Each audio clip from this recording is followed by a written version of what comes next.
Okay, I'm listening. All right, my last video, you guys got not enough specifics as I fell into the Dexcom Freestyle Libre discussion. So, more specifics. I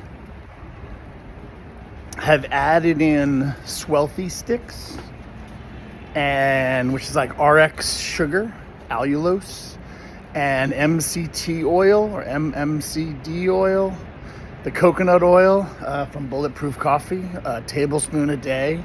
The butter in the coffee I've been doing for over a year, but now I'm also reducing my sleep. So what I did was I reduced my eating window. Well, I had to change my eating window. I was eating from 2 to like 8 p.m., let's say. And now, I'm getting up much earlier with my new Chief Product Officer of Cindy XR job and my new CEO and CTO and CFO taking the burden off of me. And so I've now pivoted some of the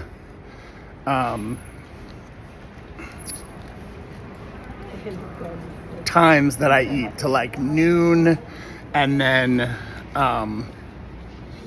hopefully eating by 6 p.m., though that's tough in Manhattan. But anyway, the other thing that I want to focus in on this morning that occurs to me from a particular comment from one of our Cindy followers is the vitamins. So after the heart arrhythmia, I did add in a number of lisinopril and metropropol and a bunch of other kind of prescription drugs.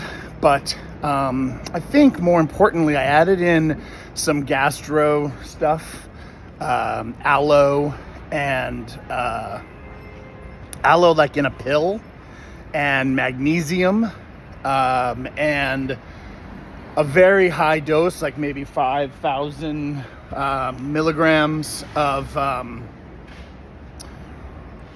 D3 as well as B12. I think it's a B12 complex. I'll link some pictures to this video. But I think what I'm realizing is that, and a lymph node oil on my, what I think is sort of swollen lymph nodes. Something that is crucial to this question is the continuous pulmonary air flow CPAP machine. And what's key about the CPAP machine is that I have been using it for over 30 years. I can't believe I finished my master's degree, let alone my undergraduate degree, without the sleep machine. But essentially, the sleep machine's been part of my life. Me and, all of the big guys in the NFL. But also lots and lots of people, including one of my dearest and closest, who, looks back on losing her mother. Her mother died at 53 years old, and she looks back on that. Yes, her mother had MS, but you don't die of MS. But the snoring and the choking and and then the awake thing, which, when I went to regular camp, not fat camp, at Fairview Lake Camp in New Jersey, the boys in my cabin recorded me on like a big boom box and then played it back to wake me up the next morning. So I've been snoring loudly. Deep apologies to anybody I've ever slept next to.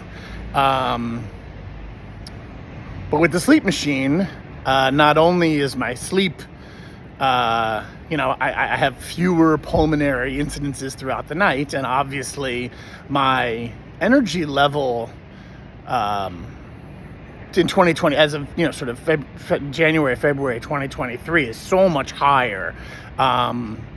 after the arrhythmia. So my thought, which is riffing off of Richard, one of the amazing nurses from Cigna that called me to check in weekly after I got out of the hospital in September. And he stuck with me all the way for months and months, weekly calling at the same time, finding me and giving me perspective on the trauma that I had been through.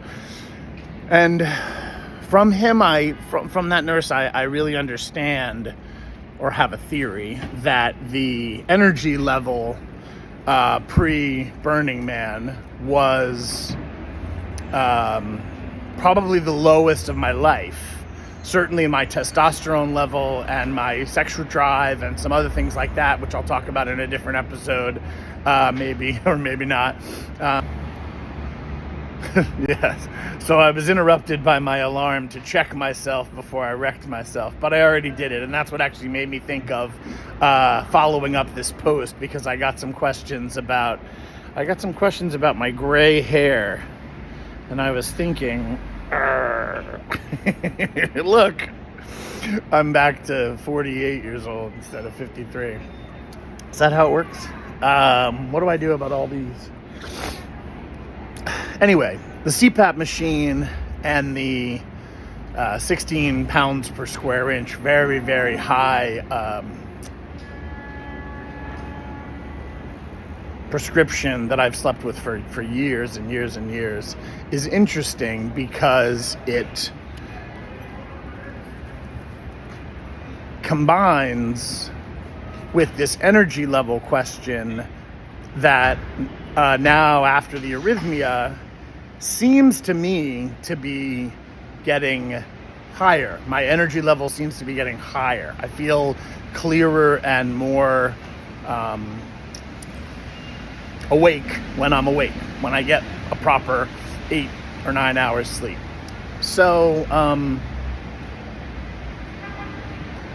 somehow in my mind there's a connection between the vitamins, the CPAP machine, the 50-year, let's call it 10-year, from like my 40s to my 50s decline of energy, the arrhythmia then being something that was coming. It wasn't maybe because I was in the desert or dehydrated or living on coffee and beef jerky and soda water, but I was kind of gonna have this event one way or the other. Because when they did scope up inside me, they, found, and you can read in my blog post, they said, when I woke up, they said, your heart is remarkably clear for a man of your size.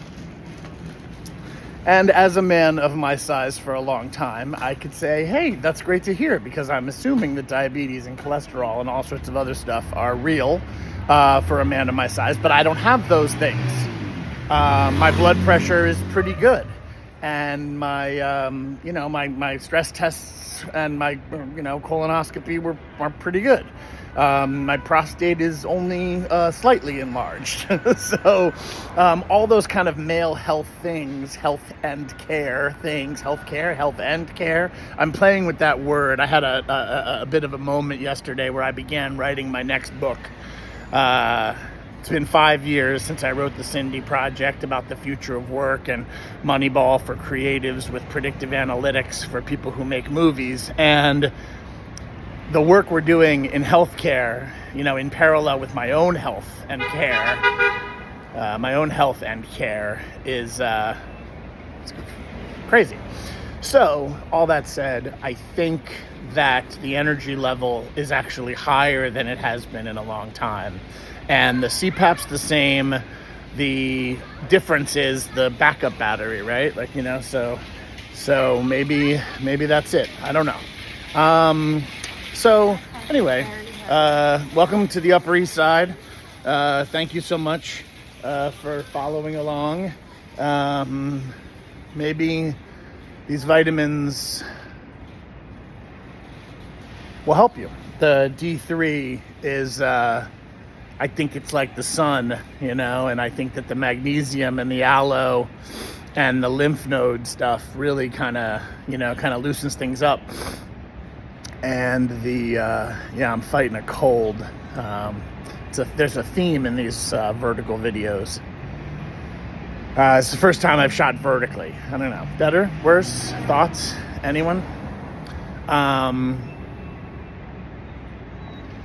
But yeah, the MCT oil, the Swelthy sticks, and the Ozempic.